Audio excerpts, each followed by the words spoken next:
pasalamatan natin ang Panginoon. Damhin natin ang presensya niya. At sa ating pag-awit po, patuloy nating ibigay ang lahat. Patuloy nating ialay ang lahat patungo sa ating Panginoon na siyang napakabuti, napakalawak ng kanyang pag-ibig at palagi ang kanyang mga kamay ay handa upang abutin ang bawat isa sa atin, upang yakapin ang bawat isa sa atin. Hallelujah.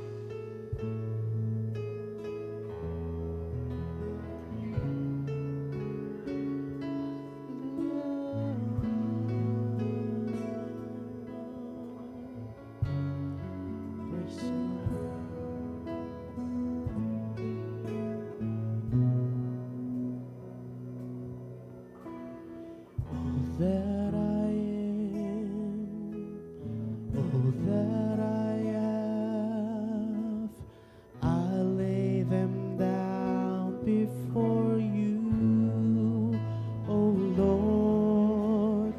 All my regrets,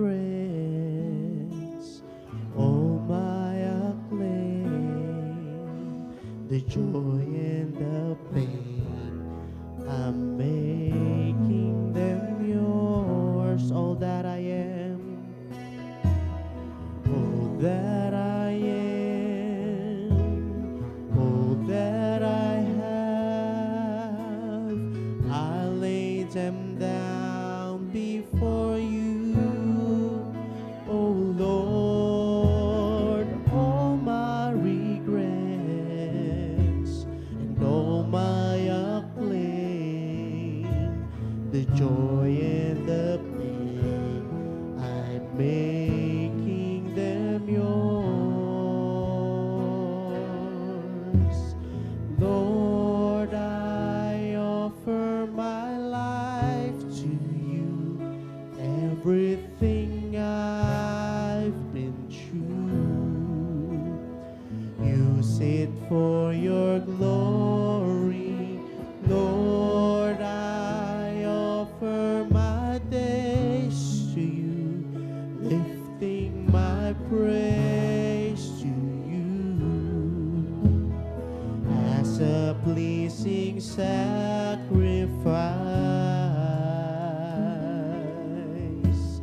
Lord, I offer you my life.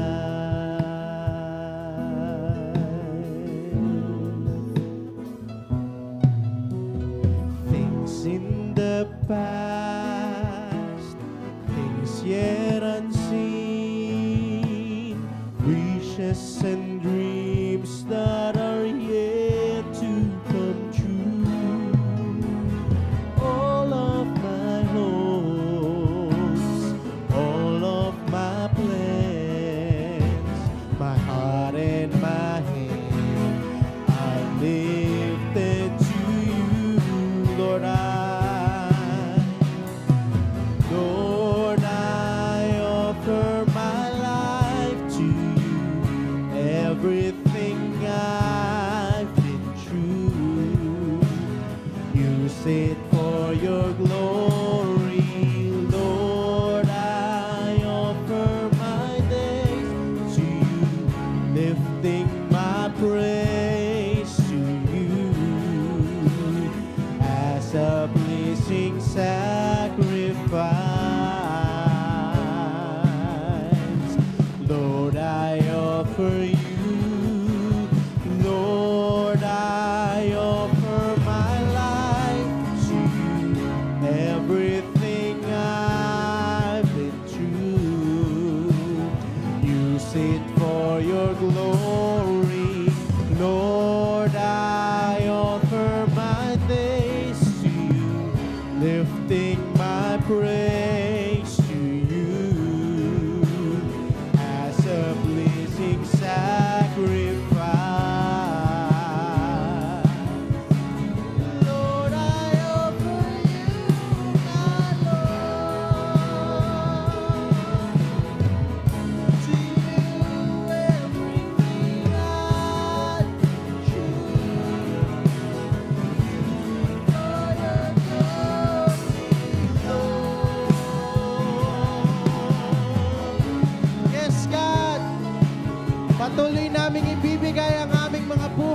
patuloy namin i-offer ang aming mga life as a blazing sacrifice.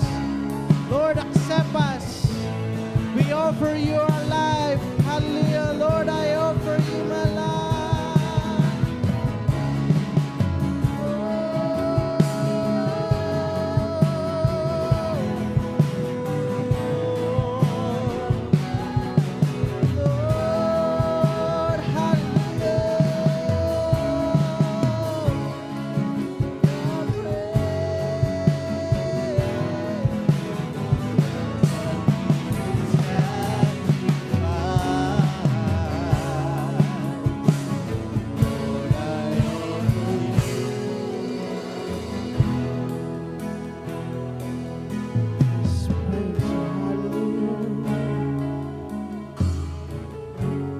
Lord, Lord, ito ang aming mga buhay.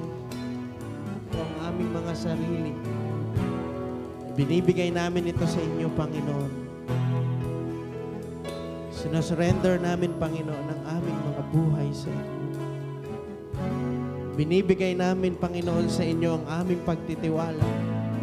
Sapagkat alam namin, Panginoon, na merong hope sa inyo. Na maganda, Panginoon, ang mga plano nyo sa bawat isa sa amin. Hallelujah. Psalms 25, verses 1 to 5. O Lord, I give my life to you. I trust in you, my God. Do not let me be disgraced, or let my enemies rejoice in my defeat. No one who trusts in you will ever be disgraced. But disgrace comes to those who try to deceive others. Show me the right path, O Lord. Point out the road for me to follow. Lead me by your truth and teach me, for you are the God who saves me. All day long, I put my hope in you. Hallelujah. Yes, Lord. Patuloy niyo pong ipakita sa amin ang right path, ang right na way na ipinalano niyo, Panginoon, sa bawat isa sa amin. Patuloy naming ibibigay, Panginoon, sa inyo ang aming tiwala, ang aming mga buhay, sapagkat iyon ang nararapat, Panginoon. Iyon ang ninanais mo, Panginoon, sa bawat isa sa amin. Kaya minsan pa, Panginoon, aawitin namin ng buong puso ang awiting ito, Panginoon. Aawitin namin ang kantang ito na nagmumula sa aming mga puso, Panginoon. And we are genuine, Panginoon. Panginoon, matatag, Panginoon, ang aming pagkapit, Panginoon, sa aming pagbibigay, O Diyos, ng buhay. Buhay namin para sa iyo. Ang katawan namin para sa inyo, Panginoon. Hallelujah. Kaya minsan paawitin natin. Hallelujah.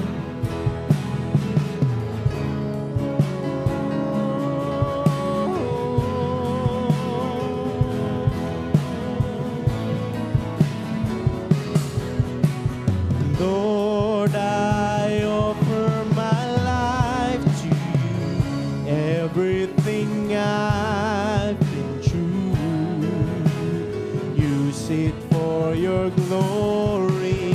Lord, I offer my days to you, lifting my praise to you as a pleasing sacrifice. Lord, I offer you. Lord, I offer my life to you. Everything I've been through, use it for your glory, Lord.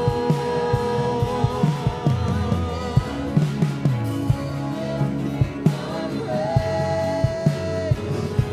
as a blessing sacrifice.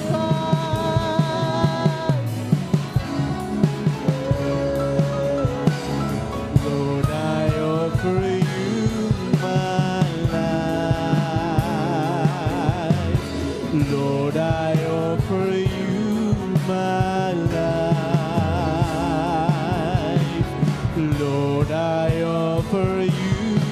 my life.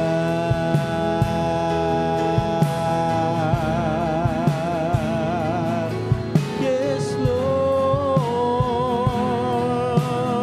our life belongs to you. Hallelujah.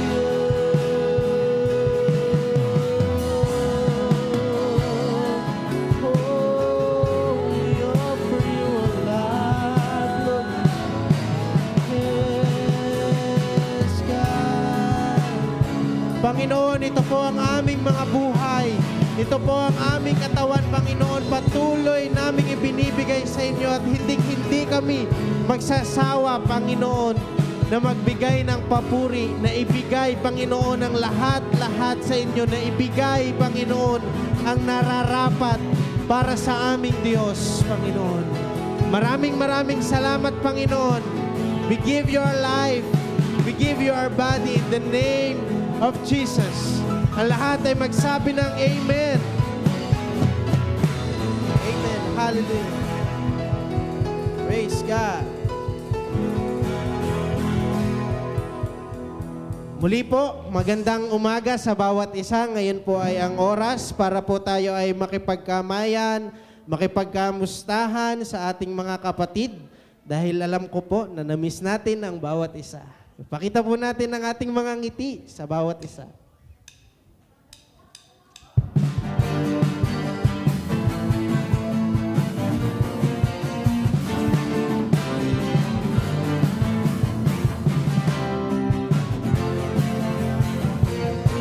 I was in need when I needed a friend. I was alone when I needed a hand. I was going down, but someone rescued me. I got cares too much to say. His mercies are new every day. I get up to pray and then help is on its way. I walk by faith. I walk by faith and not by sight. If things go wrong, it'll be alright. There's someone greater is watching over me. I got cares too much to say. His mercies are new every day. Get out of pray and then help is on its way. I was in need. I was in need when I needed a friend. I was alone when I needed a hand. I was going down, but someone rescued me. My God cares too much to say.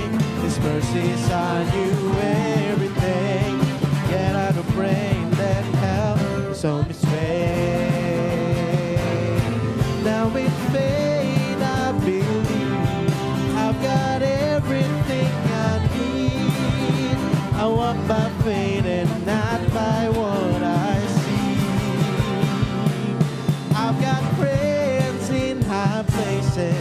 I've got someone I can call, and I've got someone watching over me. I walk by faith and not by sight. Things go wrong, it'll be alright. There's someone greater who's watching over me. My God cares too much to say.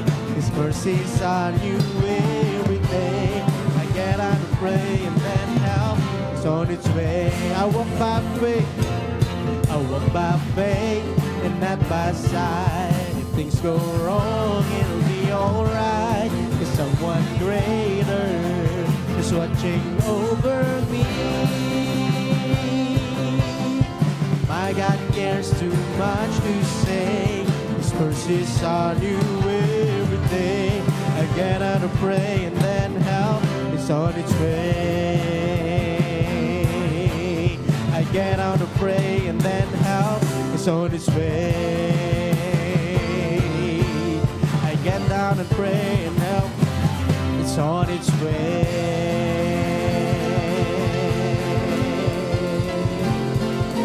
Hallelujah! Palakpakan natin ang Panginoon! Woo! Praise God! Sabihin natin sa ating mga bibig, my life is in you, Lord! Lord. Yes, palakpakan natin ang Panginoon. Hallelujah!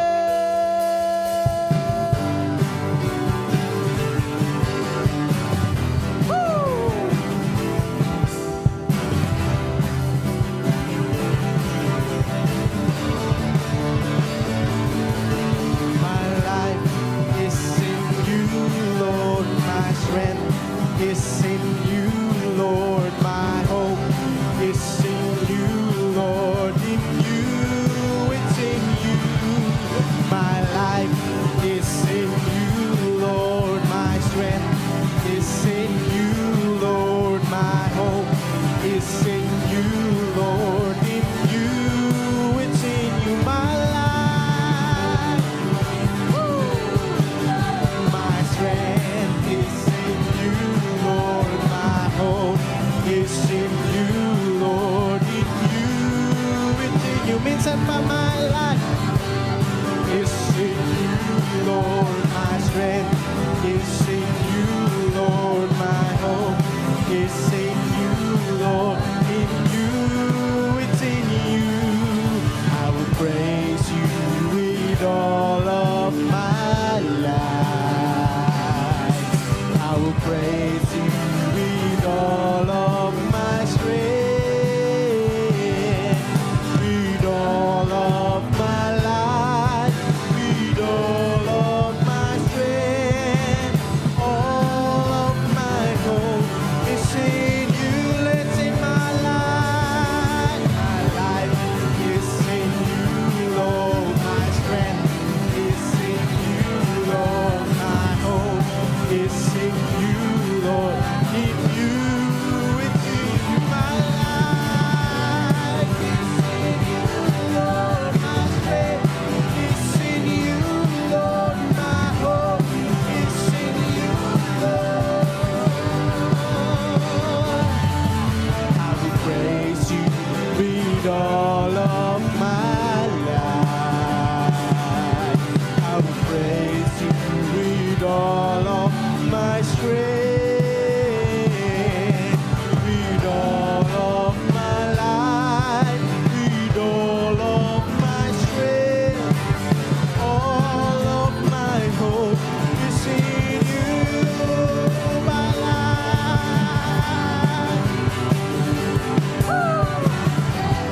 is in you, Lord. My hope is in you, Lord. In you, it's in you. My life is in you, Lord. My strength is in you, Lord. My hope is in you, Lord.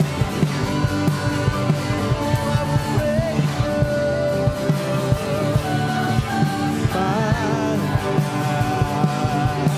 I will praise you with all of my strength, with all of my life, with all of my strength, all of my hope is in you. Isigaw natin, my life is in you, Lord. It's in you, Lord. My strength is in you, Lord. My hope is in you, Lord. In you, it's in you. Minsan pa sigaw, my life is in you, Lord. My strength is in you, Lord. My hope is in you, Lord. In you, it's in you. My life, my strength is in you, Lord. My hope is in you, Lord. In you, it's in you. My life is in you.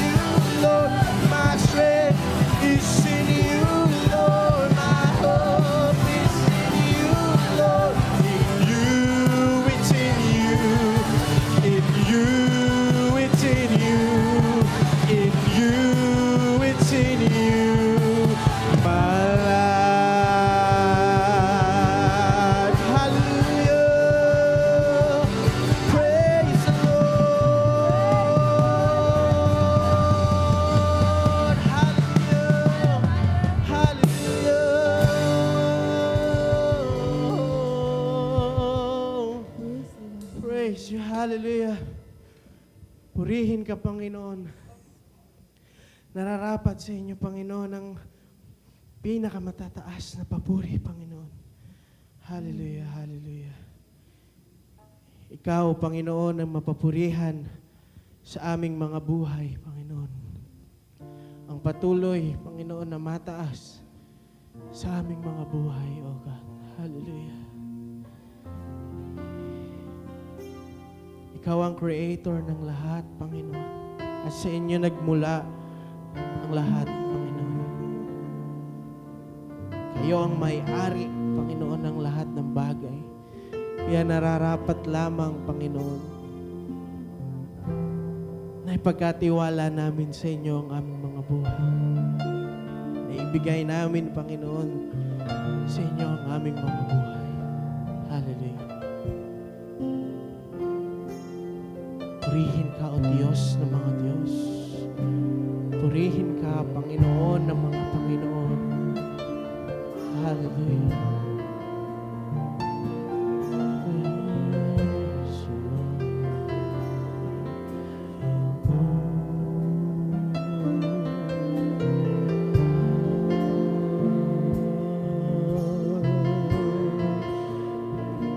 Purihin ka, O Diyos.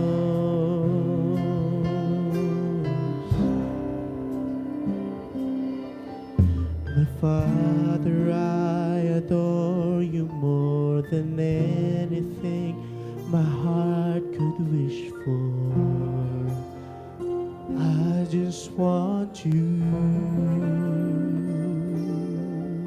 In Jesus, my beloved Savior, everything I am, I owe to you. I owe it all to you. And angels come and adore you. And we, your children, worship you. You are my world. You are my world. You are my God. And I lay down my life for you.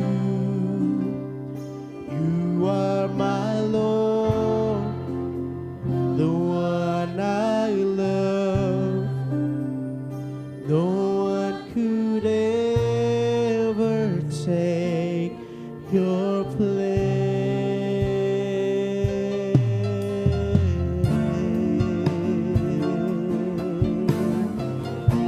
No one could ever take your place, God.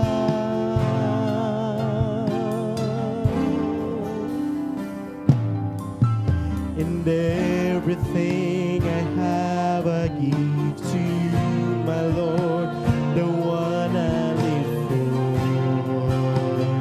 I live for you. And all my days are gifts from you. I pray I'd use them as you want me to. Use them for you, and angels come.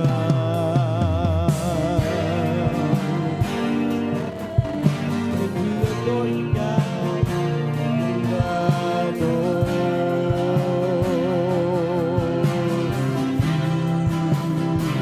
your children.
and angels come and adore you, and we, your children, worship you.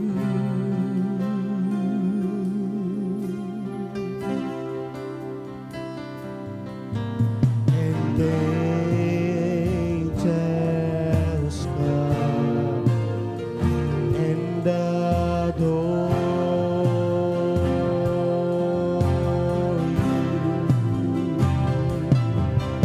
and we, your children, worship you. And angels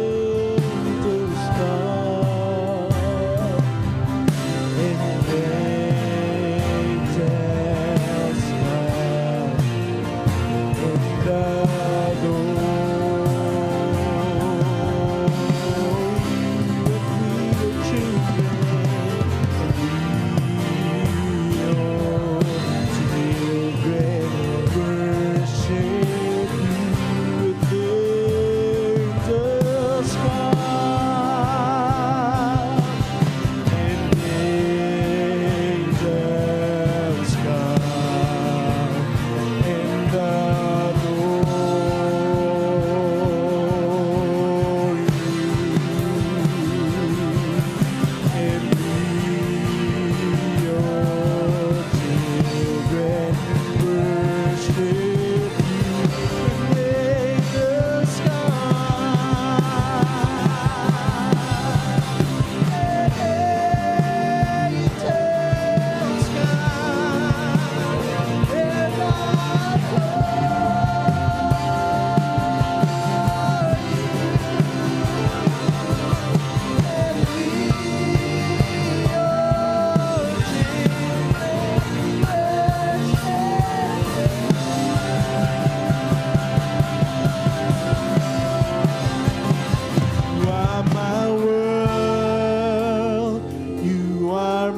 God, and I lay down my life for you.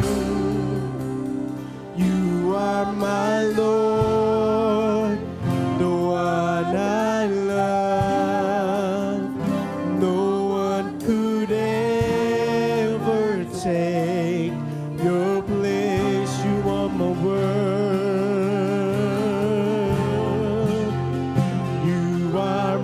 God, yes, Lord, for you are my Lord, the one I love. No one could ever take your place. You are my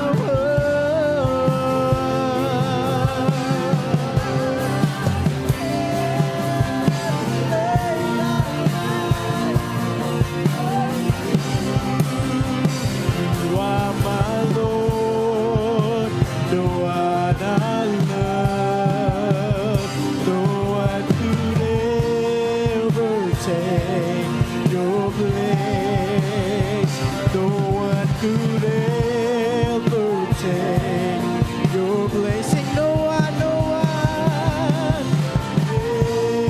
ever take your place.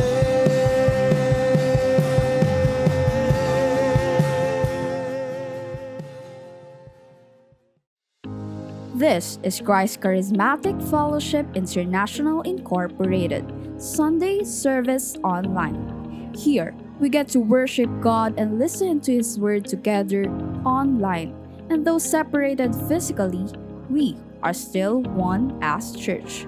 We are one in the body of Christ. So buckle up and get ready, because up next is the Word of God delivered to us by the CCFI SBB's Associate Pastor, Pastor John David Bautista. For more more updates, please follow and like our Facebook page at facebook.com/ccfispb. You may also subscribe to our YouTube channel and be part of our growing community online. Enjoy the service and God bless. We were reminded of how our relationship with our Lord Jesus reflects and affects our relationship with other believers. And true enough, mahirap tumagal na mahalin yung churchmate mo na yan. Amen? Tingnan mo yung katabi mo. Di ba? Mahirap tumagal na mahalin yan. Or yung nasa likodan mo, mahirap tumagal na mahalin yan. Yung mga churchmates natin, yung mga kapatiran natin. Pero salamat na lang talaga at na-meet natin ang love ng ating Panginoong Jesus. Sabihin mo sa katabi mo, pasalamat ka kay Jesus. Kasi namahal kita. Natuto tayong magmahal dahil natutunan natin ang pag-ibig or nakilala natin ang pag-ibig ng Diyos. We love because He first loved us. Kung hindi mo kilala ang Lord, paano magiging genuine ang love mo sa churchmate mo? And how much more, paano ka magmamahal sa di mo kaano-ano? Paano ka magmamahal sa mga taong sinasaktan ka? Or yung mga taong hindi nakikita, ikaw, hindi ka nila nakikita sa kung paano ka nakikita ng God. Di ba? Parang ang unfair. Parang ang daya tingnan ng concept ng love ng God. Bilang mga anak ng God or mga children of God tayo, ano nga ba ang ating dapat na mga ginagawa? Tayo pong lahat ay tumayo at basahin po natin ang Matthew chapter 5 verse 6. Sabay-sabay po tayo. Blessed are the peacemakers, for they will be called children of God. Tayo pong lahat ay manalangin. Father God, kami po ay nagpapasalamat, kami po ay nagpupuri dahil ang aming Diyos na ipinunta sa dakong ito ay buhay, tapat at makapangyarihan sa lahat. Salamat Panginoon dahil ang buhay namin ay may purpose. The moment that we received and discovered your love, O God, the moment that you revealed to us your love, your grace, your mercy, Lord, nagkaroon po ng purpose ang aming buhay. Nagkaroon po ng layunin, Panginoon. At kami rin po ay susunod sa buhay na ipinakita mo, O God. Today, turuan mo kami, magpapaturo kami, Panginoon, at magpapabago sa iyo. And Holy Spirit, ikaw ang ma-reveal sa aming mga buhay. Sa iyo po ang papuri, pasalamat at pagdakila. In Jesus' name we pray. Amen. Palakpakan po natin ang Lord. A child of God, a peacemaker. Yan po ang title ng ating preaching for today. Tayo po ay mga anak. Tayo ay children of God. At kung tayo ay children of God, kinakailangan makita sa atin yung pagiging peacemaker. Sa kahit anong relationship po, hindi maiiwasan ang conflict. Lagi yang nariyan. Kahit pa pamilya or kaibigan, kahit ka-close natin, kaibigan natin, maintaining peace is a struggle. Mahirap panatilihin ang kapayapaan sa mga relationship natin. Mahirap panatilihin ang peace within our friends and families. How much more sa ating mga enemies? Diba? Ang hirap i-maintain ng kapayapaan, ang hirap ipakita nung gusto ni Jesus Christ. Yung mga taong parang gusto lagi tayong i-attack, yung mga tao na kung titingnan natin, parang lagi tayong, wala ka naman ginagawa, pero ang gusto lagi tayo ay saktan or pahirapan ng ating mga damdamin. Kung titingnan natin ang mundo, saan mang panahon, anumang parte ng history, basta may tao, may violence, may patayan, may gera, may awayan, at may di pagkakasunduan. Kahit nung time ni Jesus, yung landang Israel, sinakop ng mga Romano. Kaya sa teaching si Jesus Christ, makikita natin yung movement niya, yung kanyang itinuturo, yung radical vision kung paanong yung kanyang mga followers can seek peace in the midst of conflict.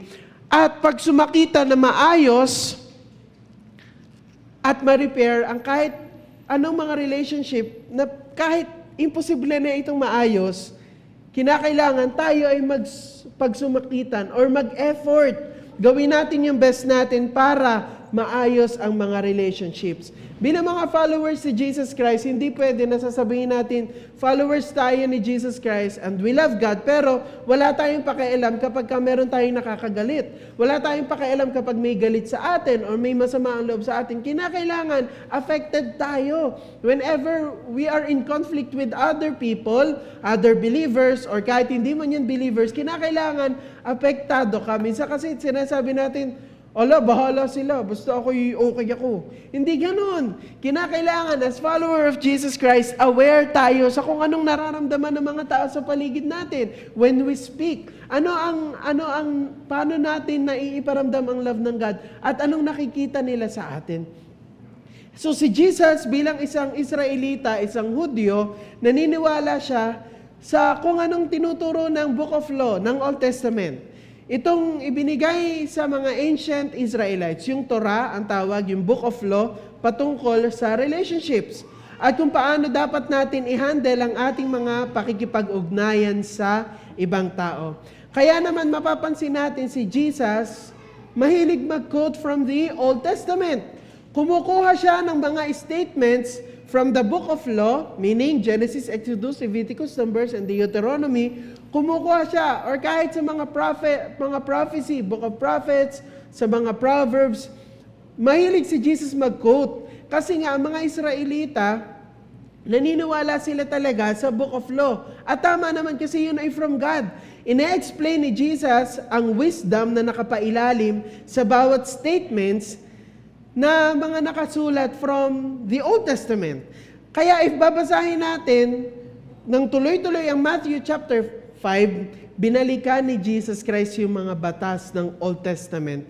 At kinonect niya po dito ang kanyang mga points about being a peacemaker. So yung pagiging peacemaker, noon pa man pala, itinuturo na sa Old Testament. Pero ang mga Israelita, they failed na ipamuhay ito.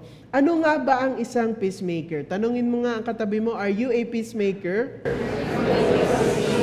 Sabi ni Jesus sa verse 33, again, you have heard that it was said to the people long ago, minention niya ulit or binalikan or kinote niya ulit, do not break your oath, but fulfill to the Lord the vows you have made. Ito po ay nagmula sa Book of Law. Sa Numbers 30, verse 2, if a man vows a vow to the Lord or swears an oath to bind himself by a pledge, he shall not break his word. He shall do according to all that proceeds out of his mouth. Sabi sa Deuteronomy 23, verses 21 to 23, if you make a vow to the Lord your God, you shall not delay fulfilling it. For the Lord your God will surely require it of you, and you will be guilty of sin.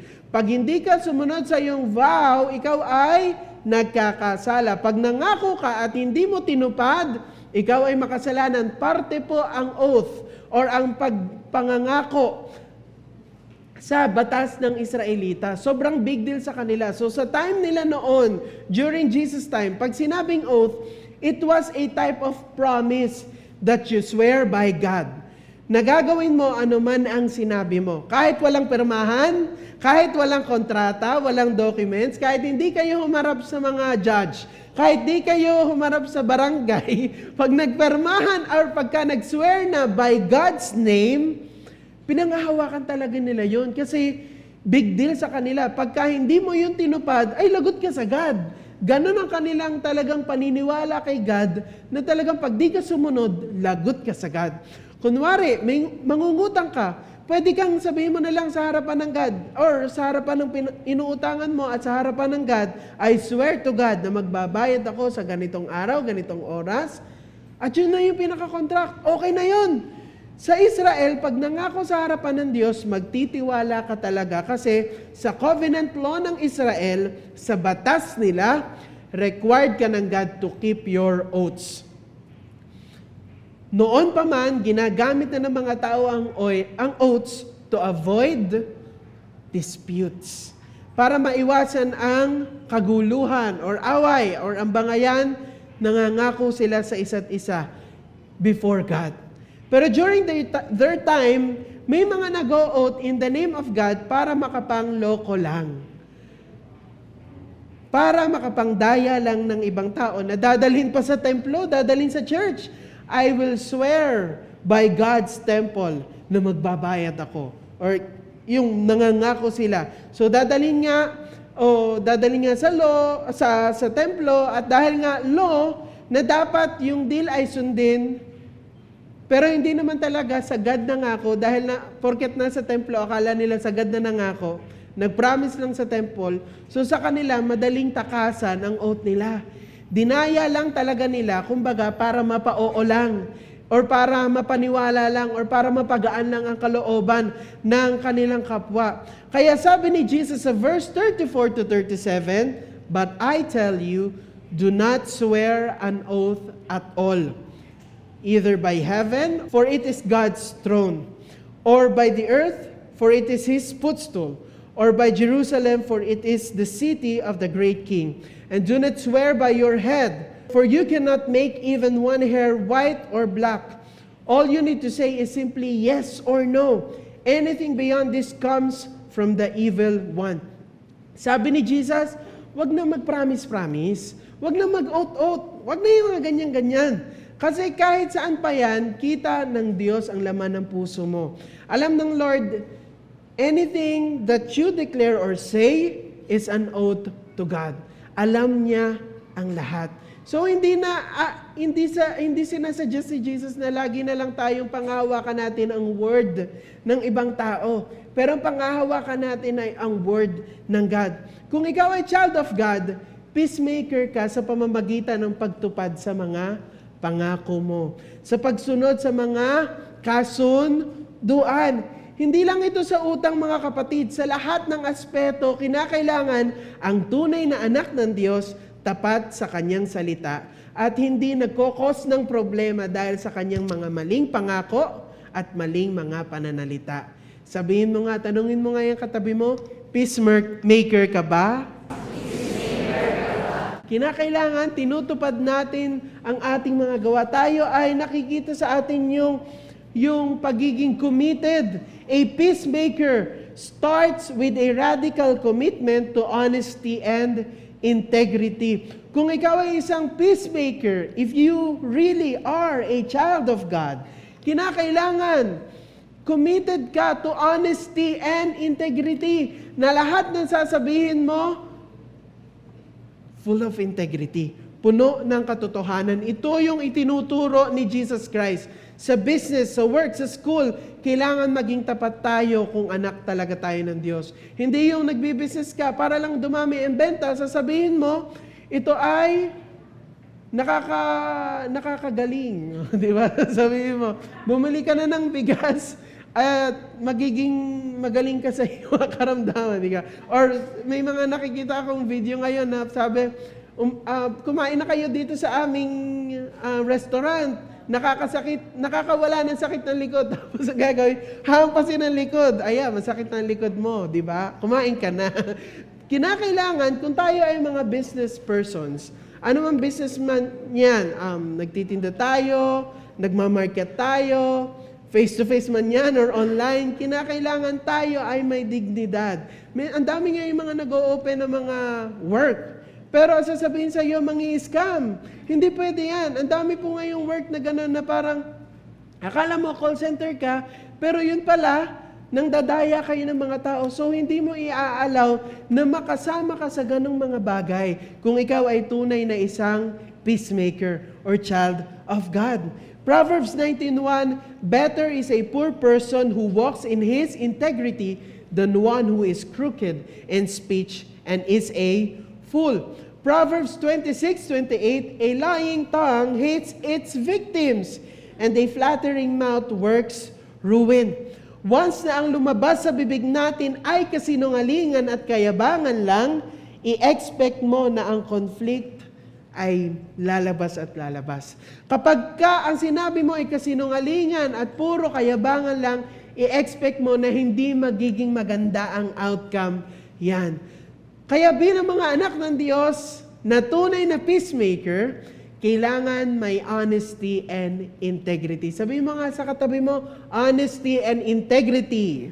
Honesty and integrity. Tayo ba ay may integridad sa ating words? na kapag sinabi natin, tutupadin natin, or wala tayong pakailam. Magsasabi tayo para lang mapaniwala ang mga tao. Di ba? Ayan na naman, papasok na naman. Ito na naman yung season ng eleksyon. Marami tayong maririnig ng mga salita. Marami tayong maririnig ng mga pangako. Pero ang titingnan natin ay ang integridad ng isang tao. Kasi doon makikita ang katotohanan. Hindi sa ating mga sinasabi. Ang sinasabi, ginagawa. Dapat pag sinasabi natin, gagawin natin. Are you a peacemaker? Tanungin mo nga sarili mo, am I a peacemaker? Ako ba ay isang peacemaker? Or, ang dami ko ng kagalit, ang dami ko ng mga kaguluhang nagawa sa buhay dahil dada ako ng dada. Kasi hindi ko naman napapanindigan sa aking gawa. 'Di ba? Mga kapatid, kinakailangan natin maging tunay na anak ng Diyos. Na sa lahat ng pagkakataon, as much as possible, gagawin mo ang lahat ng magagawa mo para hindi mag-cause ng trouble sa buhay ng iba. Tingnan mo nga ulit yung katabi mo. Nag-cause ka na ba ng trouble dyan? Di ba? Or laging trouble ang ginagawa niyang dalawa. Or ng katabi mong yan. Di ba? Minsan, ginagawa naman natin ang lahat para walang trouble, walang problema, wala tayong kagalit, ang bait-bait natin, ang ayos-ayos natin makipag-usap, ayaw mo ng gulo, talagang iniiwasan mo. Pero yung tao sa paligid mo, parang wala ka namang ginagawa, pero ginugulo ka. Nananahimik ka, pero inaaway ka. Ang bait-bait mo, tapos tatarayan ka. Anong gagawin natin? What if other people are starting conflict with you?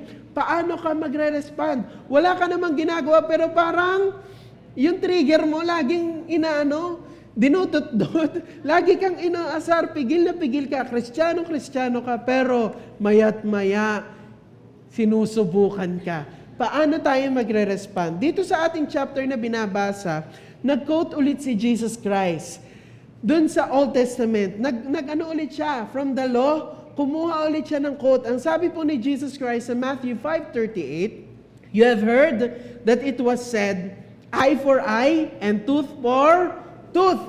Itong line na yan po, yung eye for eye and tooth for tooth, yan po yung tinatawag na law of retaliation. Sabi niyo, law of retaliation. Law of retaliation. At mababasa po natin yan sa Leviticus 24:20.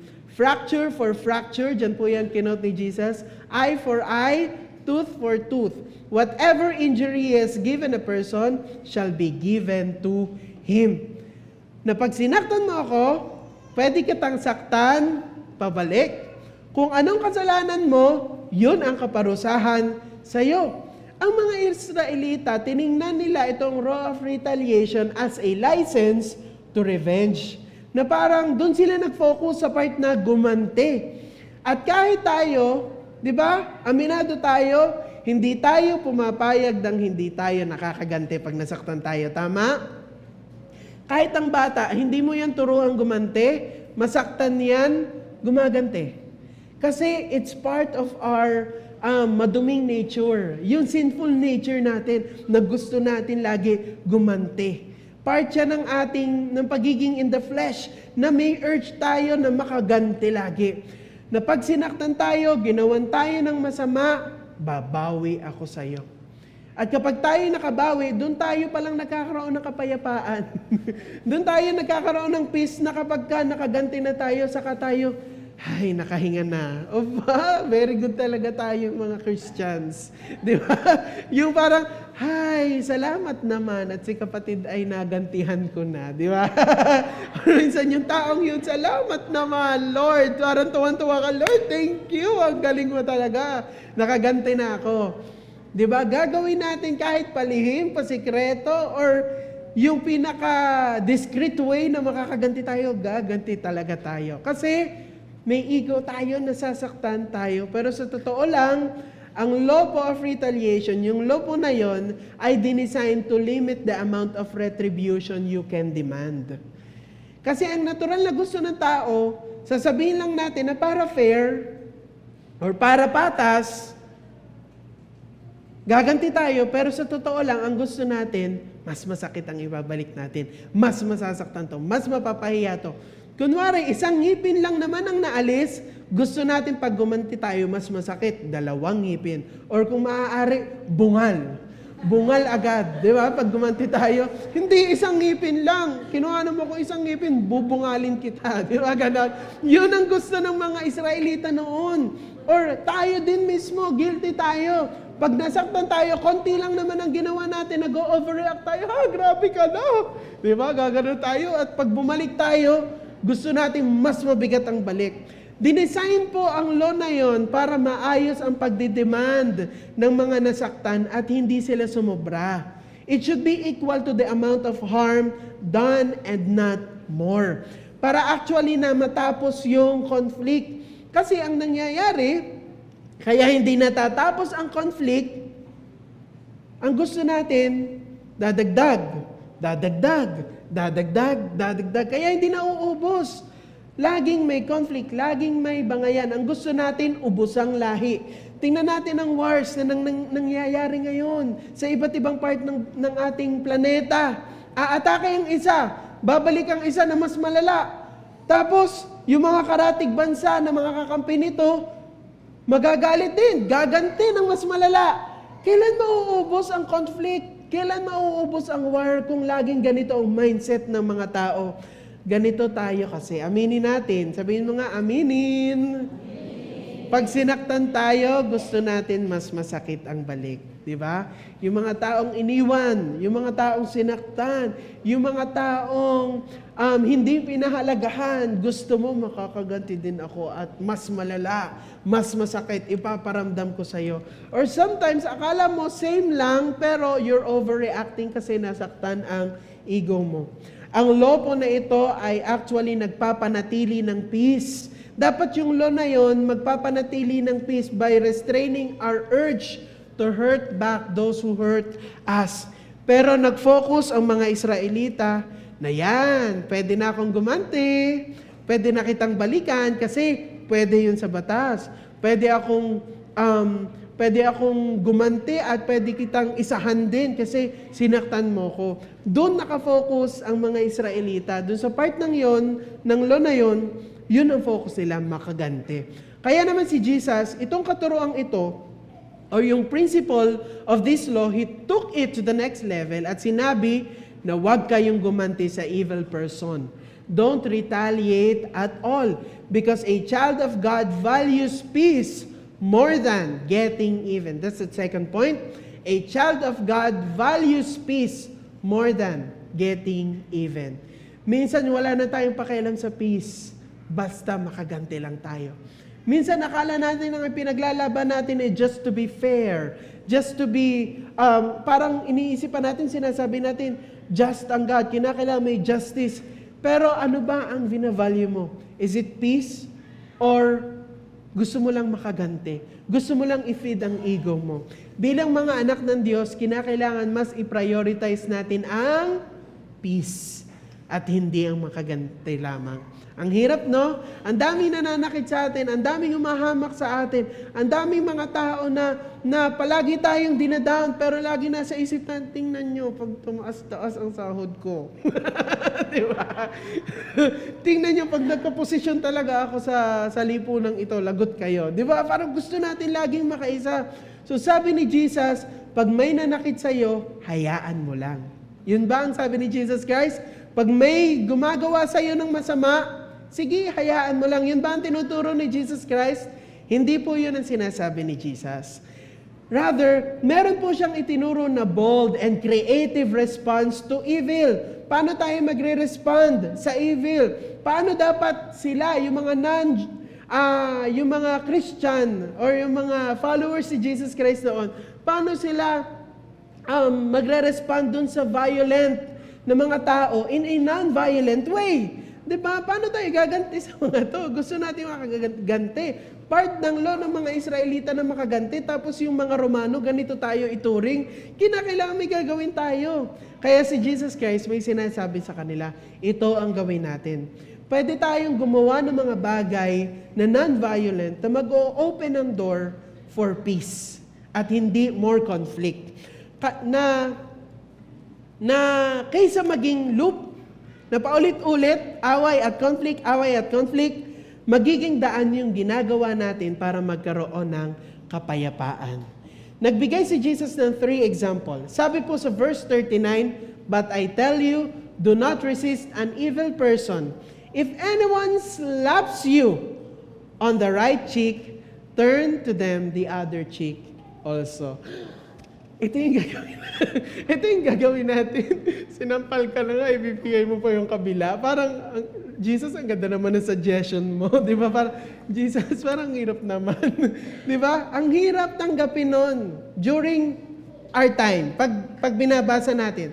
Pero wait lang kapatid, bago mo ibigay ang kabilang pisngi mo sa gustong manampal sa'yo, alamin muna natin kung ano ang historical and cultural background and context ng sampalan during their time. Okay. In the ancient Roman world, ang pagsampal po sa right cheek gamit ang backhand or yung likod ito po ng kamay, paganyan, ay symbolic way of dominating someone and humiliating them. So, it talks so much about status sa lipunan. Kapag ang gamit na pagsampal sa iyo ay likod ng kamay, para yon sa mas mababang posisyon sa lipunan. If I am a master, pwede kong sampalin ang slave, pero ito lang ang gamit ko. Pag sinampal ka ng master mo or mas mataas sa'yo, ang gagamitin mo ay itong backhand. Kapag ka ikaw ay Romano, mas mataas ka sa mga Israelita, hindi ka nila sasampalin gamit ito. Kasi ito ay, pag ito, gagamitin nila ito sa kanilang mga kamag-anak lang, kapwa Romano, mahal sa buhay. Kasi I won't touch you with my hand. Ganun big deal sa kanila. I won't touch you with my hand. Kaya pag nanampal sila, pak! Pag ganun, palikod. Pag ginamit yung mismong palad, ito ay sa ka-level na tao. Pag ito ang ginamit sa mas mababang uri ng tao. Kunwari, nakagalitan mo lang anak mo, pam. Yung pag nanampal ka with love and concern or kayo ay magka-level, ito ang gagamitin. So, ang sinasabi ni Jesus, huwag gumante. Instead, i-offer ang left cheek. At pag ganun po, this will force the attacker na sumampal with an open right hand. Magkabila ang sampal pag ganun. Pag in-offer mo pag ganun na, ibig sabihin, to strike you like an equal. Na ipapakita mo, sige, sampalin mo na din ako sa kaliwa kasi parehas lang tayong tao. Yun yung gusto ni Jesus Christ na ituro, hindi uto-uto. Or it's parang nagpapakita siya ng message na pag ginawa mo yon, ipakita mo yung message na same lang kayo. Na hindi mo pwedeng, hindi ka papayag na sampalin ka na as a lower kind of person. Pero sampalin mo ako nang magka-level tayo. Parehas lang tayo. It forces them to treat you as a fellow human being kahit na masaktan ka. At least, yung iyong dignidad na ipaglaban mo sa harapan ng taong yon. Diba? Yun. Parang, at may mga ways tayo to show other people now that you also have dignity. Diba? At hindi natin pwedeng, ngayon hindi siya applicable na magpasampal ka sa kabila. There are so many ways para ipakita at turuan yung taong yun at sabihin sa kanya na meron kang dignity. Diba? Meron tayong mga law, mga batas na ngayon natin na dapat sundin. At sa mga ganung paraan pwede nating ipakita. Next po sa verse 40, if anyone wants to sue you and take your shirt, hand over your coat as well. Sa ancient Israel po, ang pagkuha ng coat ng isang tao ay against the law. Kasama po yan sa law na bawal nakawin or kuhanin, bawal gamiting pangsingil ang coat ng isang tao. Kasi yung coat din nila ang kanilang pinaka-blanket or kumot pag natutulog sa gabi. Mahalaga talaga para sa mga Israelita ang coat that it also represents their position sa pamilya at sa lipunan. Remember si Joseph, binigyan siya ng coat na napakaganda, makulay, at parang nagre-represento ng kanyang posisyon sa pamilya, kung gaano siya kamahal ng kanyang tatay. Ganon kasi po talaga sa kanila, big deal ang coat. Kung gaano ang tela, kung anong tela ng coat mo, talagang it will show kung ano ang estado mo sa lipunan. Kung anong kulay, kung gaano kaganda, doon pa lang makikita na kung sino ka sa lipunan. Kaya, sabi ng law ng mga Israelita, bawal kuhanin ang coat. Noon po, pag ang isang tao, nung time ni Jesus, walang pakialam sa nararamdaman mo, at kung may gusto silang singilin sa'yo, or may atraso sila sa'yo, at least, yung damit mo, pwede nilang i-demand as payment. Yung damit na pang loob. Pwede yun dahil bawal kunin ang coat, akin na yung damit mo. Akin na yung t-shirt mo, kukunin mo, tapos yung coat mo, yun na yung ipangbabalabal mo. If may utang ka, or para makabawi, ang ibabayad mo ay damit mo, pero hindi nila pwedeng kunin sa'yo ang coat mo, kasi nasa batas yun. Kaya si Jesus may dramatic response ulit na sinuggest.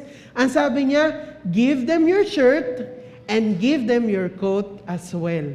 Diba? Hubarin mo ang shirt mo, tapos ibigay mo pa yung coat mo. E di ma-expose ka. Hubad na hubad ka. It's an act of reform. It's a provocative act na ang goal ay through your exposure, masyasyak ang mga tao sa paligid mo at ma-expose naman yung injustice na ginawa nila through your costly generosity. Na sila yung mapapahiya. Huy, bawal yan. Huwag mong hubarin yan. Huwag mo nang hubarin ng coat. Hindi, sa'yo na yan. Pati coat ko, sa'yo na. Parang gaganin nila. Para ma-expose at makikita ng mga tao kung ano yung injustice na nangyayari. Yung tipong inagawan ka ng pagkain, kinuha na lahat sa'yo, ninakawan ka, tapos pinakain mo pa at tinulungan mo. Di ba parang sila pa ang mapapahiya? Marirealize pa ng mga tao sa paligid na hindi dapat kailangan lagi ay makaganti at makaisa. Third sample ni Jesus Christ sa verse 41, if anyone forces you to go 1 mile, go with them 2 miles. Sa panahon po ni Jesus, dahil nga sila ay nasakop na ng mga Romano, noon po ang mga Roman soldiers po ay may karapatang utusan ang kahit sino na mga Israelita na buhatin ang kanilang gamit. Dahil na-conquer sila ng Roman soldiers or ng Romans, yung mga soldiers noon, pag may nakasalubong at trip nila, buhatin mo nga itong gamit ko. Pwedeng ipabuhat kahit gano'n yung kadami, kahit anong estado niya, siya ay matanda, bata, babae, lalaki, bubuhatin mo ang gamit ko kung gusto ko. Yun ang batas ng mga Romano. So wala silang choice. Pero, nasa rule po ng mga Romans, na hanggang 1 mile lang ang layo pag nagpabuhat. Hindi sila pwedeng lumagpas ng 1 mile. Tapos ito po ay nakakahiya, humiliating po para sa mga nagbubuhat kasi titingnan sila, nagbubuhat, para siyang alipin. Hindi naman siya binili pero inaalipin, di ba? Tapos, delikado pa kasi pwede silang mag-collapse sa init ng panahon, pwede silang mamatay doon sa pagbubuhat, mahirap. Pwede mag-collapse. Pero ang sabi ni Jesus, ipagbuhat mo, go. Not just 1 mile, but 2. Sa unang milya po kasi, itatrato kanilang pack animals. Para kang camel, para kang donkey na ituturing nila. Kasi yung 1 mile sa kanila.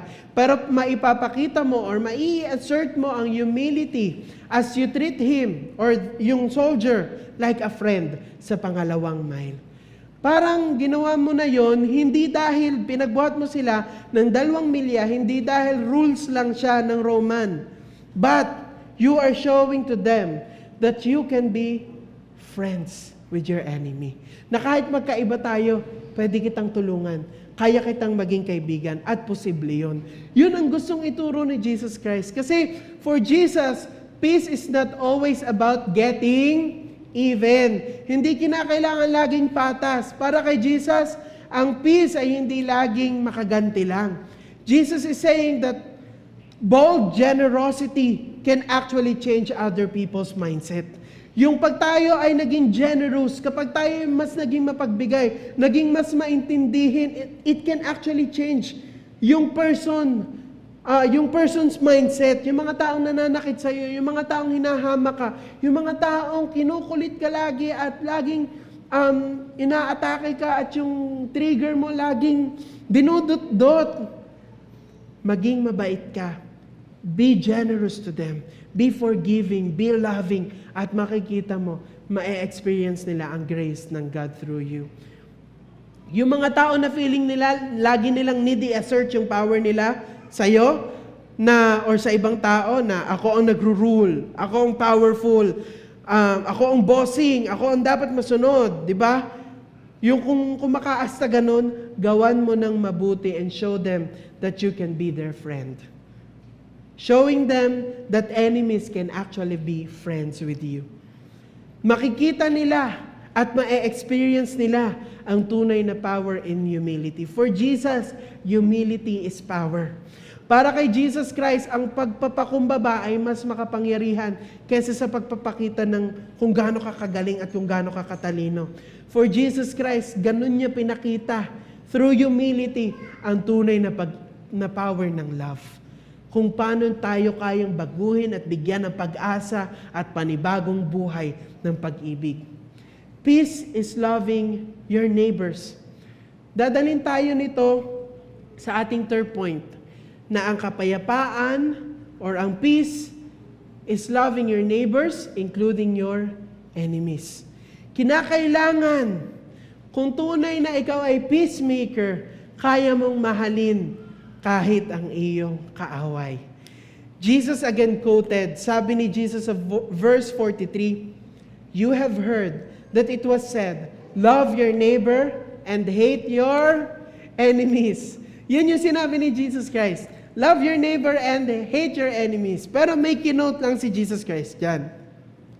Itong linya pong ito ay sikat na sikat sa mga Israelita. Lagi mo yung maririnig during their times.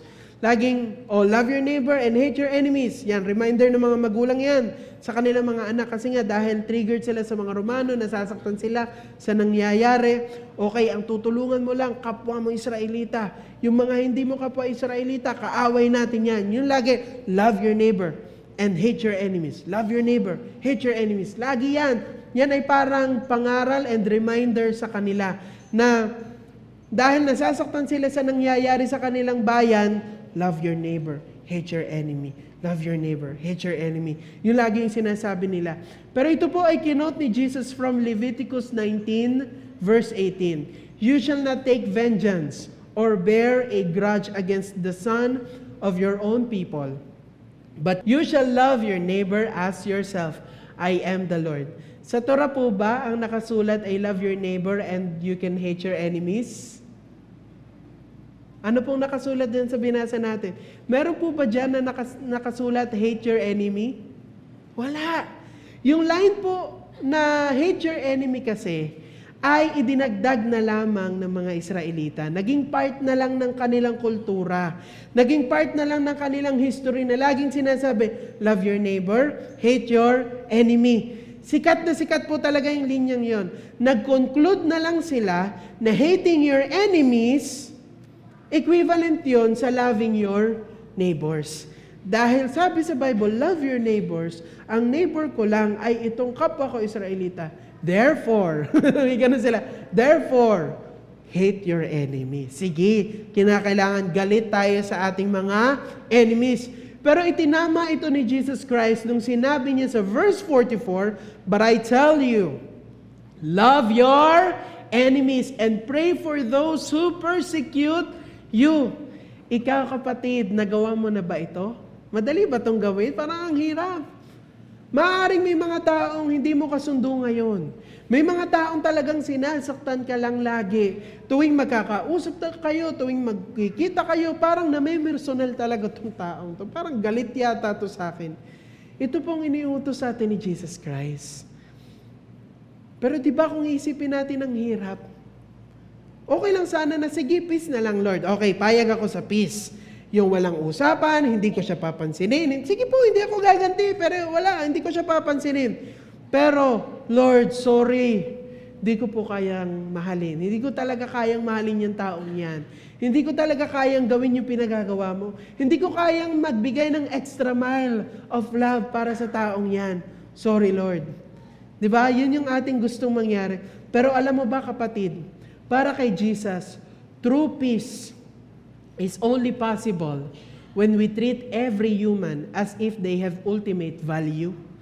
Na kahit ilang beses kang sinasaktan, pinapahiya, minamaliit, at hinahamak, You believe and you know na kahit enemy sila at enemy ang turing nila sa iyo, they are also created. They were also created in the image of God. So they also deserve the dignity that you know you deserve as well. Na kahit sinasaktan ka, kahit ang sama-sama ng ugali ng taong to, created din yun sa image ng God eh. Nilikha din niya ng God sa kanyang image. Deserve niya yung dignity na deserve ko din. So bakit ako gaganti? So bakit ko siya papantayan? Bakit ko gagawin yung ginagawa niya sa akin? Ibibigay ko sa kanya yung dignity na deserve niya. Kasi yun yung tingin din sa kanya ng God na deserve ng dignity. Kaya nga namatay ang God, hindi para sa sure lang siya na magiging born again. Namatay ang God, hindi para lang sa mga pinili na parang, okay, ito parang mabait lang to. Ito, matino to, may potential to. Ito, mukhang magaling to magsalita. Ito, mukhang pwede to maging song leader. Hindi. Namatay ang God para sa lahat. Kahit hindi pa tayo nagdesisyon na tayo ay magfa-follow, namatay na si Jesus Christ para sa atin. Kasi nakikita niya ang bawat isa na deserve yung love and dignity because they are created or we are created in His image. Nakikita ng Lord ang mundo or ang sangkatauhan na ito ang aking image. Bakit? Dahil lang sa kanyang pagkakamali siya ay basta-basta ko tutupukin, hindi.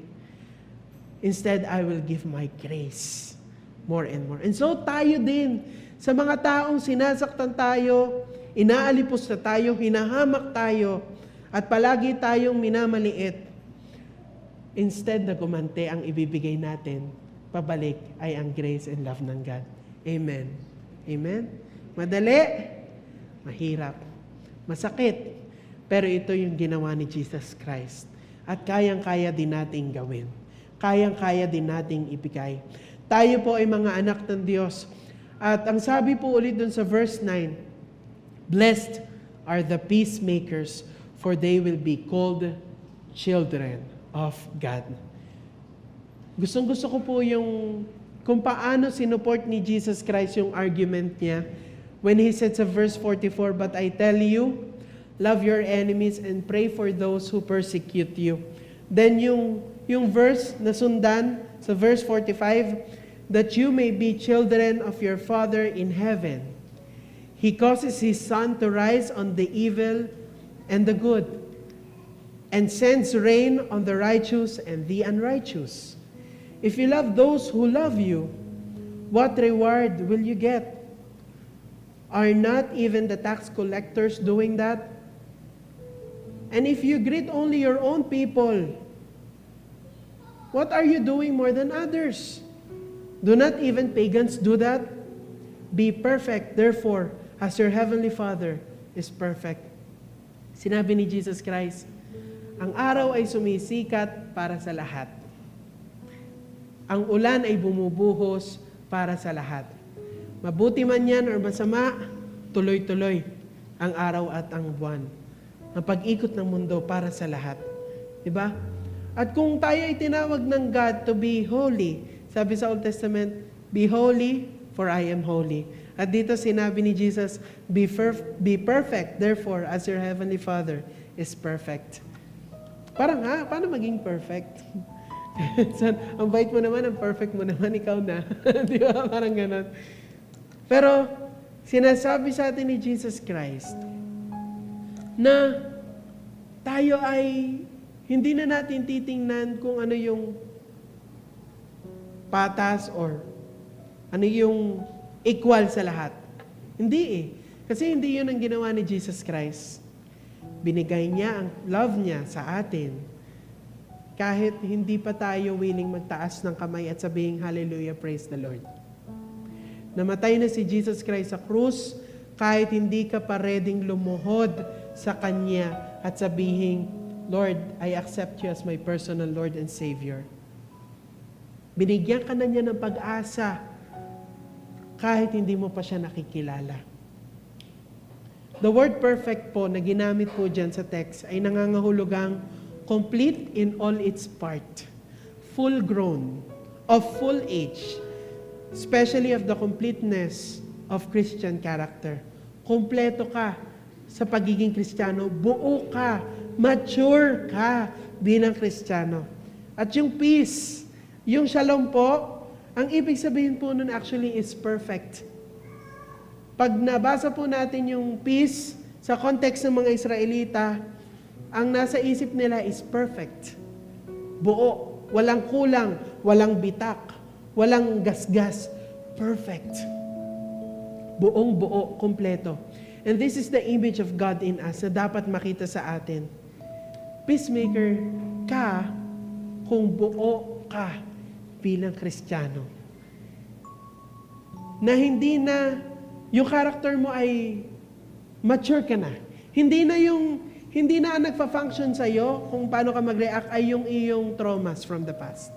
Sometimes kasi kung paano tayo mag-function, kung paano tayo mag-react, ay dahil sa ating traumas from the past. Nasaktan kasi ako noon, iniwan ako ng aking magulang, ganito ang history ko, kaya ganito ako. Hindi pwede ako maagawan, hindi ako pwede masaktan, subukan mo kong kantiin, talagang gaganti ako kasi may trauma ako, nasaktan ako. Kaya kinakailangan, i-allow natin si Jesus Christ sa buhay natin na buuin tayo, na yung mga basag na history natin, yung mga bagay na hindi pa natin napapatawad itong taong to, yung mga nangyari sa nakaraan, lumaki akong walang tatay, kaya ganito ako mag-react, so intindihin niyo ako, hindi na ganun. Nasaktan ako, kaya kinakailangan, intindihin niyo ako. Lumaki ako, naghihirap, kaya talagang ngayon, pag meron, kukunin ko lahat, wala akong pakialam, intindihin niyo ako. No! Let's allow Jesus Christ to actually heal us from within. Not just spiritually, but also yung psychological needs natin. Kasi sometimes, hindi tayo makapag-provide ng peace sa ibang tao kasi we are still hurting. We are still unforgiving of the past. We're still affected of the things that happened from the past. Hindi tayo makamove on. Kaya pati mga tao sa paligid mo, hindi na rin makamove on. Nasasaktan, nadadamay sa sakit na naranasan mo noon. Kapatid, allow Jesus to heal you. Allow Jesus to minister to you and experience yung completeness na provide niya. Na despite of who you are before, despite of your experiences, ito ka na ngayon. How you function, how you speak, how you treat others, punong-puno na ng pag-ibig. This is very true in psychology. Minsan ng mga tao nagre-react lang ng ganyan kasi hindi pa rin nag-heal from the past. At kung tayo ay Kristiyano, si Jesus po ang ating dakilang doktor. Dapat i-allow natin siya na i-heal tayo. Bigyan tayo ng panibagong pag-asa. This speaks so much about our God being holy. And so tayo dapat maging holy. When you say holy, it means set apart, kakaiba, perfect. Ang hirap lumapit kapag perfect, kakaiba, talagang set aside. Ipapakita natin ngayon sa mundo na tayo ay mature, complete. Na hindi na nagfa-function yung hurting me. Lagi pang sasabihin natin, healing the inner child. Kaya deserve ko to kasi I'm healing the inner child. Wala akong pakialam sa nararamdaman niyo. I'll do whatever I want. Pero hindi na po ganon. Ipakita natin sa mundo ang kaibahan natin. Amen? If sila gaganti, tayo hindi.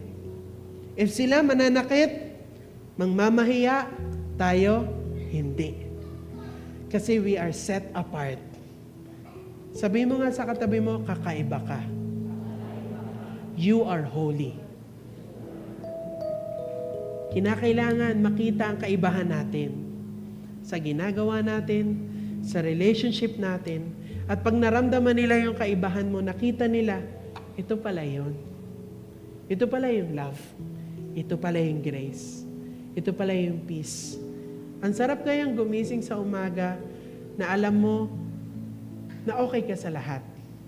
Ang sarap kayang matulog sa gabi na alam mo na ginawa mo ang lahat ng pwede mong gawin para magmahal ng magmahal ng magmahal.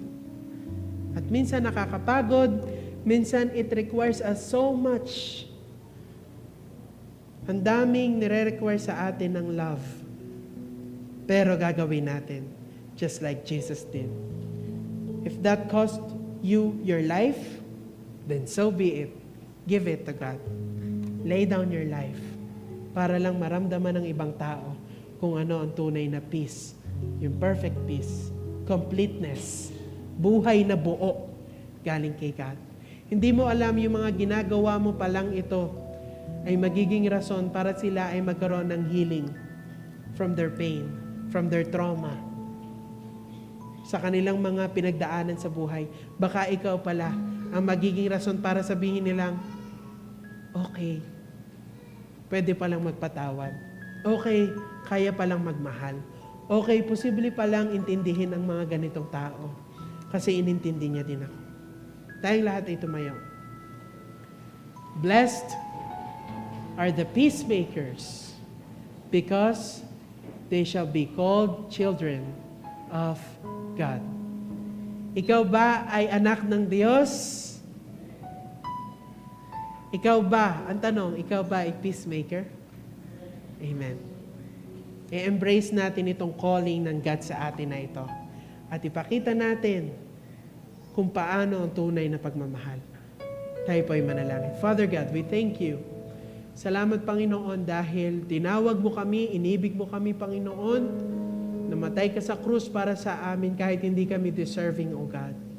Binuhos mo ang iyong dugo para sa amin at sino kami, O God? Wala naman kaming pwedeng gawin para pantayan ang ginawa mo. But Lord, you lay down your life for us. You gave us hope. You gave us future. You gave us life. Kaya Panginoon, mamumuhay kami following yung iyong standard na binigay, O God. Kung paano magmahal, kung paano maging isang tunay na peacemaker, kung paano kami dapat sa aming mga relationships, O God. Lord, sa tuwing kami masasaktan, sa tuwing kami, Lord, ay matatouch ang aming ego, O God. Lord, remind us, O God, na kami ay tunay na mga anak mo, Panginoon. Na dapat kaming sumunod sa iyo. Na dapat kaming magmahal, Panginoon. Turuan mo kami, Panginoon, na magbigay ng extra mile, O God, para maintindihan nila kung sino ka sa aming mga buhay, O God. Para makita ng mga tao, Panginoon, whether pamilya namin, kamag-anak namin, kaklase namin, ka-workmate namin, kapitbahay namin, sino pa man yan, Panginoon, willing kami, Panginoon, na ipakita ang pag-ibig mo. Willing kami, Panginoon, na tumulong kahit wala silang nagawang maganda sa amin. Willing kami, Panginoon, na magpatawad, umibig, at lawakan ng pangunawa kahit ang mga taong ito ay paulit-ulit kaming sinasaktan, Panginoon. Lord, nawa, Panginoon, sa aming pagpapatuloy, i-heal niyo po kami patuloy at patuloy sa aming mga traumas, sa aming mga pain from the past, O God. Nang sa gayon, Panginoon, Lord, tunay na ikaw na ang mamuhay sa aming mga buhay, O God. Na ang iyong nais na ang nasusunod at hindi ang aming mga ego, O God. At Lord, nawa, Panginoon, lahat ng aming gagawin, lahat ng aming sasabihin, lahat ng aming aksyon ay maging dahilan para lalong mag-heal ang iba, Panginoon. At para lalong maramdaman nila at makita kung gaano kadakila ang aming Diyos sa buhay. Sa iyo namin ibinabalik ang papuri, pasasalamat at pagdakila. Ito po ang aming samot dalangin sa pangalan ng iyong anak na si Jesus. Amen.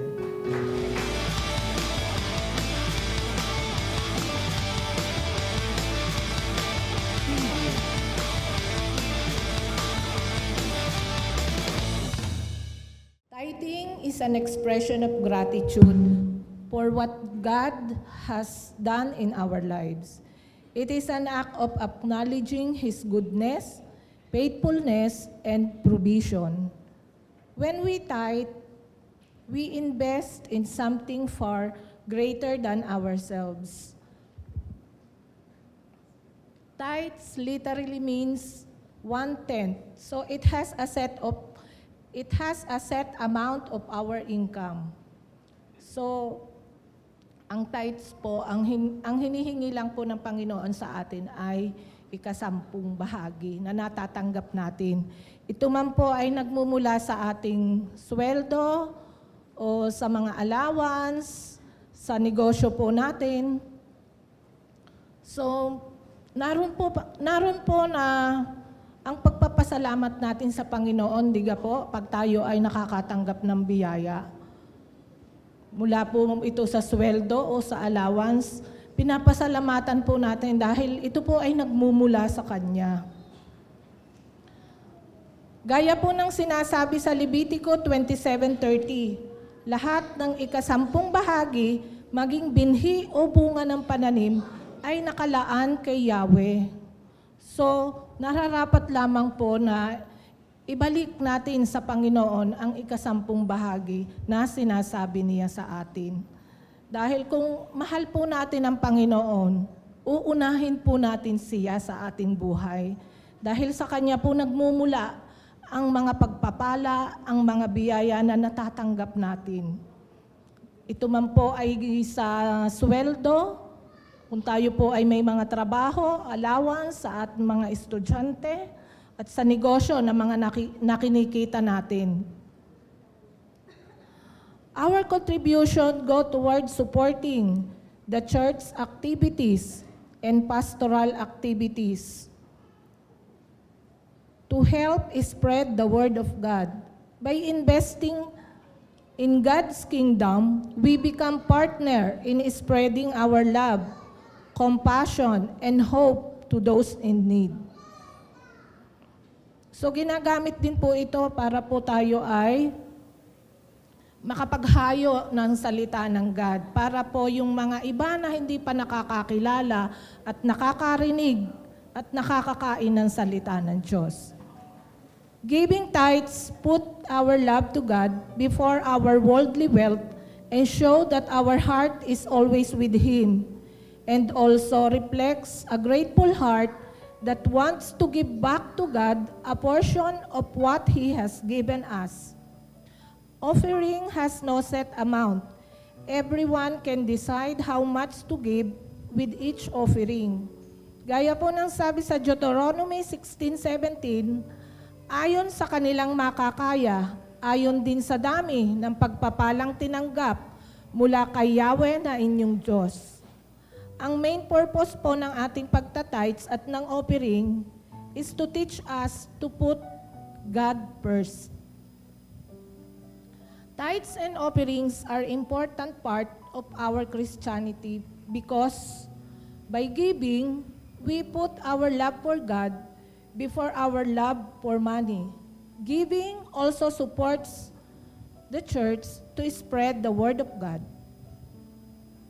And then, meron din po tayo na building fund. Ito naman po ay para sa pagpapaayos, sa mga maintenance, at ganun din naman po nakikita natin na dumadami na po tayo. So, sa banda-banda po doon, sa tulong po ng bawat isa, na tayo po ay magkakaisa na magkakaloob para sa ating church, na nandun ang pagmamahal natin upang mas marami pa ng mga na hindi nakakakilala sa Panginoon at hindi pa nakakatanggap ang maka-attend dito. Ang sabi po sa 2 Corinthians 9:7, ang bawat isa ay dapat magbigay ayon sa sariling pasya, maluwag sa loob at di napipilitan, sapagkat iniibig ng Diyos ang kusang nagbibigay ng may kagalakan. Kaya tayo po ay magkaloob para po sa ating tithes and offerings.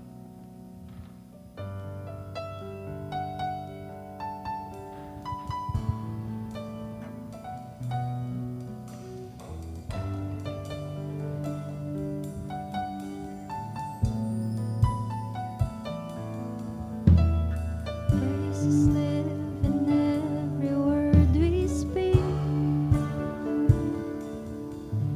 and with every gift of breath we breathe, you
with every gift of breath we breathe in. All the works that you have done consume our hearts. When all the earth compares to who you are. When all the earth compares to who you are. 1,000 hallelujahs, God, will lift into your name. 1,000 hallelujahs, God, will lift up once again. All creation lift its voice, declaring the end, oh Lord, how great you are. 1,000 hallelujahs, God, will lift unto your name. 1,000 hallelujahs, God, will lift up once again. All creation lift its voice, declaring the end, oh Lord, how great you are. How great you are.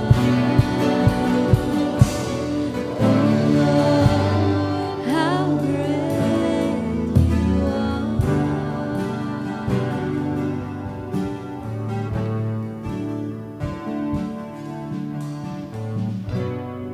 Tayo po muna manalangin. Yes, Lord. Hallelujah. Hallelujah, Lord. Panginoong Diyos, maraming pong salamat, Panginoon, sa mga salaping ito na patuloy na ipinagkakaloob ng aming mga kapatid.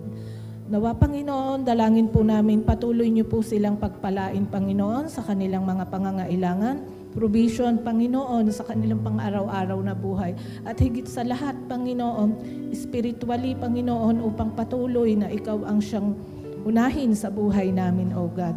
Tunay na napakabuti mo sa buhay ng bawat isa sa amin. Ganon din naman po, Panginoon, sa bawat aspeto ng aming buhay. Patuloy, Panginoon, ang pagpapala mo ay ipagkaloob mo, O God. Itinataas din po namin sa iyo, Panginoon, ang mga kapatid namin na hindi nakapagbigay, Panginoon. Patuloy niyo po silang tulungan, Panginoon, sa kanilang paghahanap ng trabaho, O God. Patuloy niyo po silang tulungan na matanggap, Panginoon, sa kanilang mga ina-apply ang trabaho. Ikaw, Panginoon, ang siyang nagbibigay ng mga bihaya at pagpapala sa bawat isa. Kaya, Lord, sa iyo namin ito itinataas. Ganon din naman po, Panginoon ko, sa mga maghahawak ng mga salaping ito. Ikaw, Panginoon, ang patuloy ng magbigay ng katalinuhan at karunungan, O God, upang, Panginoon, ang mga salaping ito ay magamit sa pagpapalaganap ng iyong salita, O God. Kaya muli, binabalik namin sa iyo, Panginoon, ang mataas na papuri, parangal, pagsambat, pagdakila sa tanging pangalan ng iyong anak na si Jesus. Amen.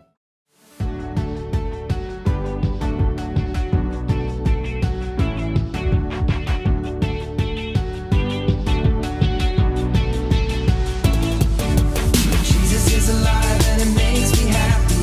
Jesus is alive, let's celebrate. Jesus is alive and it makes me happy.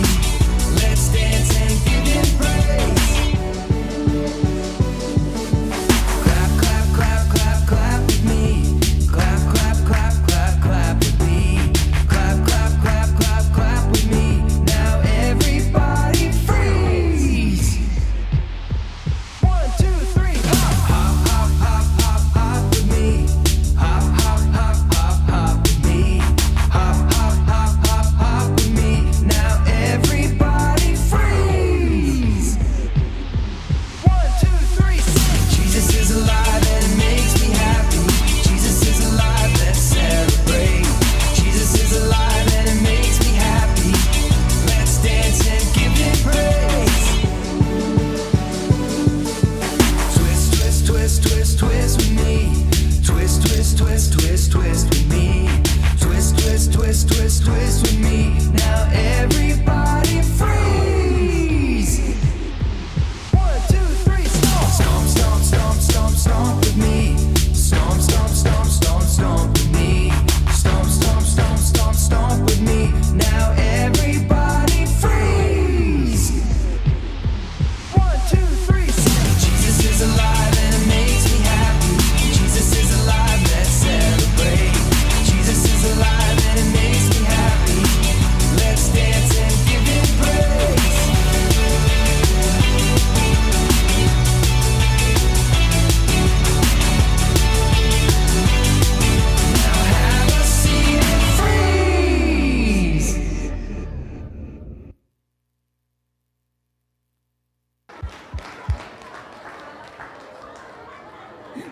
the Lord. Kita nyo na po, mag-alaga sa likod ng garni, kababait. Malalag lang ang aming puso. Okay. Ipagpe-pray po mga bata. Yung mga bata po nasa likod, yung mga babies na nandyan po, pwede pong pumunta dito sa unahan. Sabi po sa Proverbs 22:6, train up a child in the way he should go, and when he is old, he will not depart from it. So, mga bata pa lang po, i-train na po natin sila na pumunta sa likod para po mag-aralan at makinig ng salita ng Diyos. Okay, kids? Paano mag-pray ang mga bata? Kung ako'y...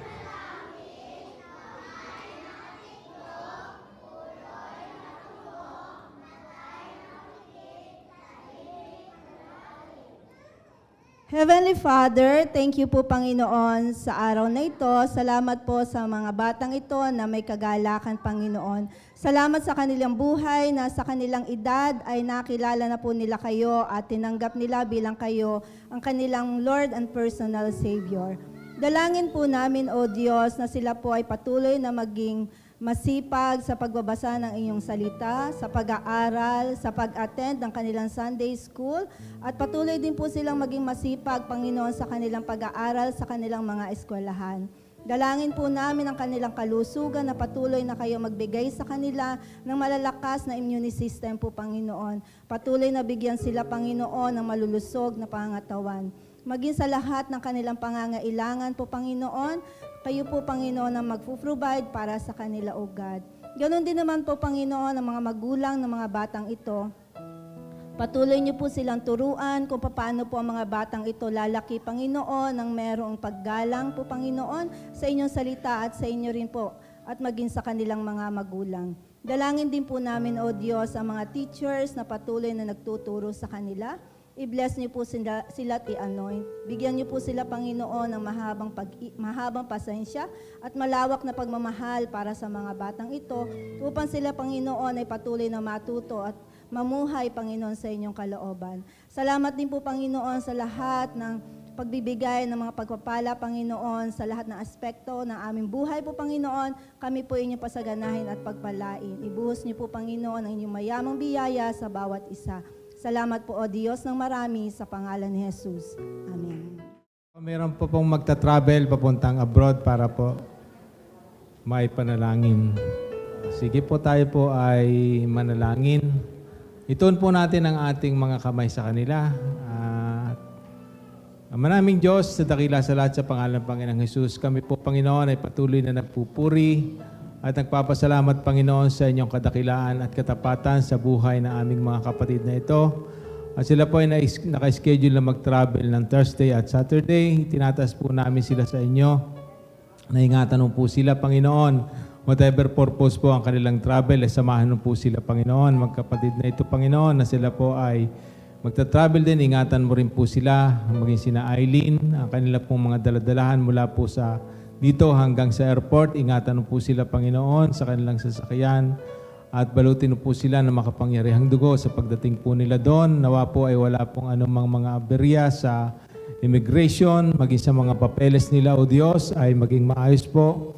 At mula po sa airport hanggang sa kanila pong mga destinasyon, pag-ingatan po sila, Panginoon, maging ang mga kasabay nila sa flight, ang mga tripulante, bigyan po sila ng wisdom, knowledge, and understanding na makarating po sila, mapamahalaan po nila, Panginoon, ang flight nila ng safe and sound. At alam po namin, O Diyos, na sila po iaalalayan mo sa kanilang mga destinasyong lugar at makakarating po silang maluwalhati doon. Maraming salamat po at maging si Eileen at ang kanyang mga anak sa kanilang pong pagkikita uli ng kanyang husband.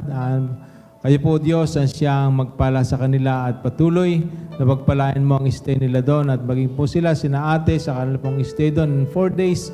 Maging matagumpay po panawa, Panginoon, ang kanilang pong pag-visit doon at hanggang sa kanilang pong muling pagbabalik. Kayo po, Diyos, ang siyang mag-ingat sa kanila. Maraming salamat po at amin po, Panginoong, inaangkina ang matagumpay nilang flight ng safe and sound sapagkat kayo po, Panginoon, ang siyang nag-iingat sa kanila. Maraming salamat po, Diyos, sa katagumpayan ng kanilang flight. Kaya sa iyo po ang lahat ng papuri, pasasalamat at pagdakila sa tanging pangalan ng Panginoong Hesus. Amen.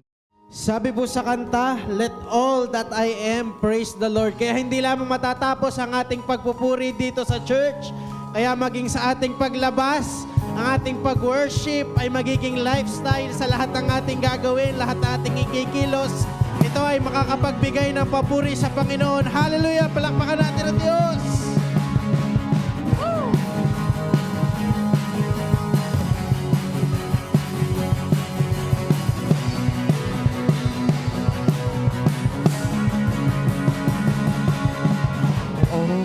My kingdom stirs to sand, wash away the power of your name.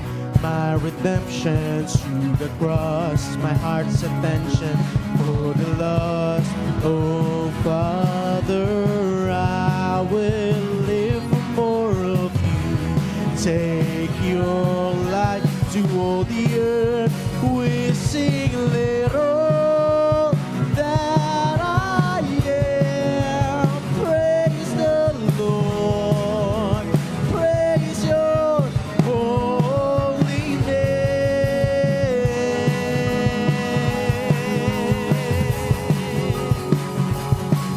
Praise the Lord.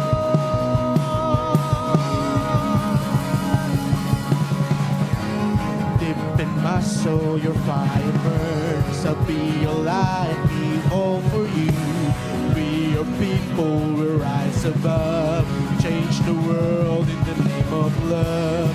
Oh Father, I will live for more of you.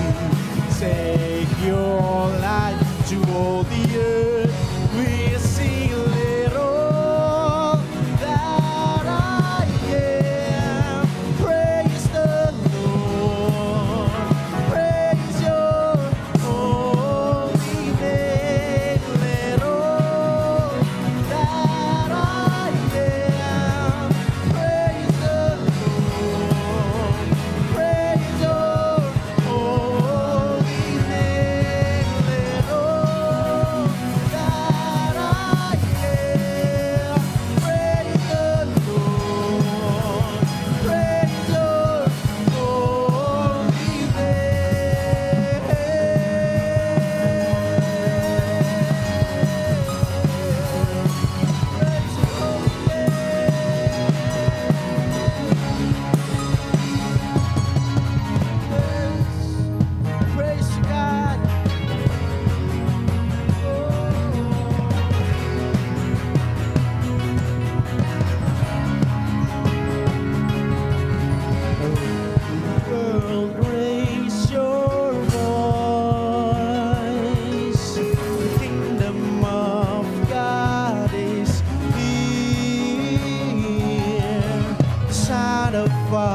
Opo, Panginoon.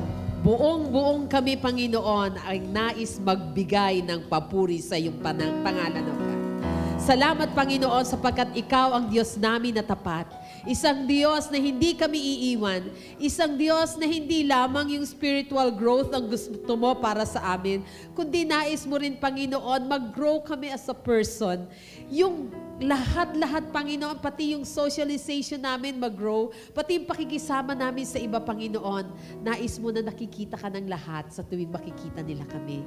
Kaya, Panginoon, sa oras na ito, patuloy ka naming dadakilain. Patuloy ka naming papupurihan. Ang pagpupuri na ito, Panginoon, hindi matatapos dito lamang sa loob ng santuaryong ito, kundi paglabas namin, Panginoon, magiging channel of blessing kami sa lahat ng tao, sapagkat kami anak mo, Panginoon, at kami ay binago mo na nga po. Binago mo upang maging karapat-dapat sa iyong harapan. Salamat, Panginoon, salamat. Malamang ang iba sa amin, Panginoon, ay merong mga dinadanas na sakit, merong mga dinadanas na painful experiences from the past. Ang iba sa amin, Panginoon, meron pang mga puso na nasusugatan. God, matagal mo nang sinasabi at nais mo na bigyan kami ng kagalingan sa mga past experiences na ito, O God.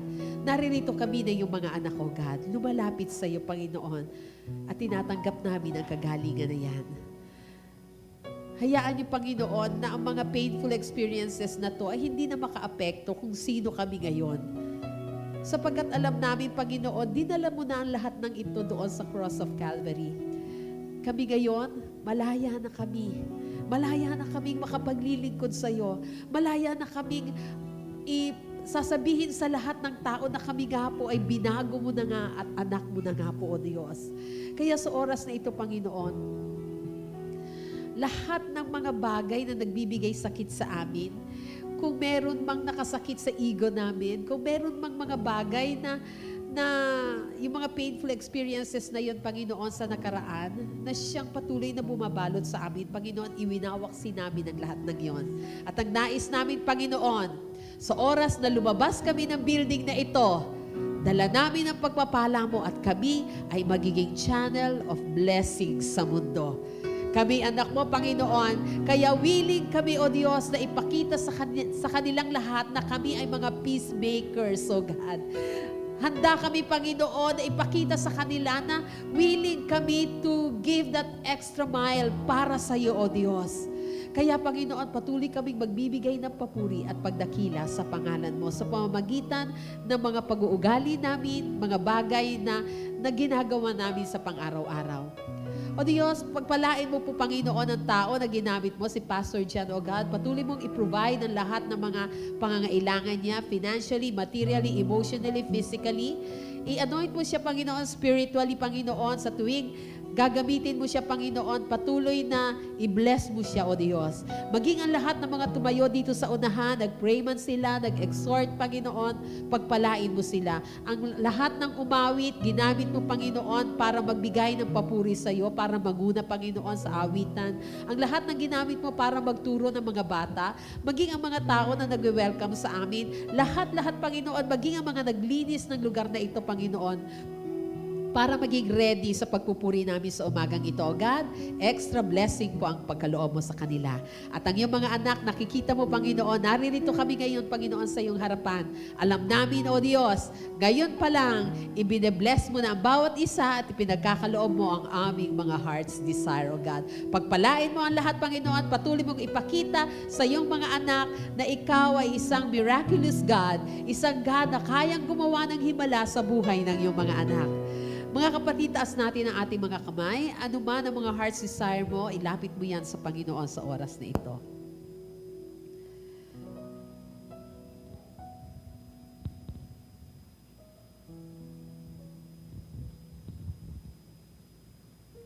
Taas natin ang mataas ang ating mga kamay. Church, let the word of God dwell in you richly, teaching and admonishing one another in all wisdom, singing psalms and hymns and spiritual songs with thankfulness in your heart to God.